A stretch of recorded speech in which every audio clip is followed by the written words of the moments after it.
पुण्याच्या इंदापूर तालुक्यामध्ये अवकाळी पावसामुळे शेतकऱ्यांचं मोठं नुकसान झालंय। गेल्या 2 ते 3 दिवसांपासून सोसाट्याचा वारा आणि अवकाळी पाऊस कोसळतोय। याचा इंदापूर तालुक्यातल्या केळी उत्पादकांना मोठा फटका बसलाय। काल रात्री झालेल्या वादळ आणि वारा तसंच अवकाळी पाऊस यामुळे काढणीला आलेल्या केळी बागांसह लहान बागा देखील आडव्या झाल्यात। याचाच आढावा घेतलाय आमचे प्रतिनिधी देवीदत्त राखुंडे यांनी।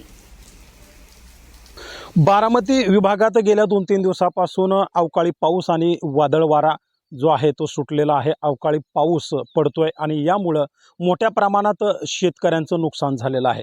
बारामती तालुक्यातील काही घरांचे पत्रे उडाल्याचं आपण पाहिलं। पुरंदर तालुक्यातीलही घरांचं नुकसान झाल्याचं आपण पाहिलं। मात्र काल रात्री जो वादळ वारा झाला आणि अवकाळी पाऊस पडला याचा फटका इंदापूर तालुक्यातील केळी उत्पादकांना मोठ्या प्रमाणात बसला आहे। इंदापूर तालुक्यात मोठ्या प्रमाणावर केळीचं उत्पादन घेतलं जातं।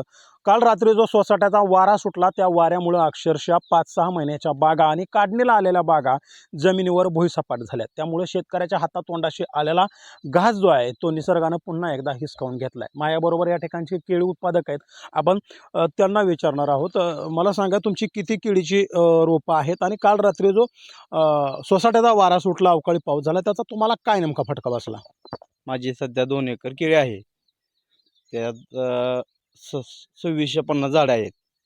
रात्रीच्या वाऱ्यामुळे केळीची 70% झाडं झोपलेली आहेत।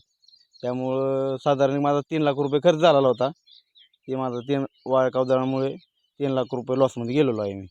तर या शेतकऱ्यांच्या व्यथा आहेत की जवळपास 3 लाख रुपयापर्यंत खर्च करून ही केळीची बाग जी आहे ती या शेतकऱ्यांनी जोपासली होती। मात्र आता काही दिवसात हे पीक हाती येणार होतं, तो पण पूर्वीच निसर्गानं कहर केला आणि हातातोंडाशी आलेला घास जो आहे तो निसटून गेला। इंदापूर तालुक्यातील कांदलगाव असेल, माळवाडी असेल, यासोबतच इतर काही गावं असतील, या उजनी पट्ट्याच्या भागामध्ये हे केळीचं उत्पादन घेतलं जातं। अनेक शेतकऱ्यांना या वादळ वाऱ्याचा फटका बसलेला आहे। आता शासनानं त्वरित पंचनामे सुरू करून नुकसान भरपाई द्यावी अशी मागणी देखील आता शेतकऱ्यांमधून होते। देवा राखुंडे, NDTV मराठी, इंदापूर।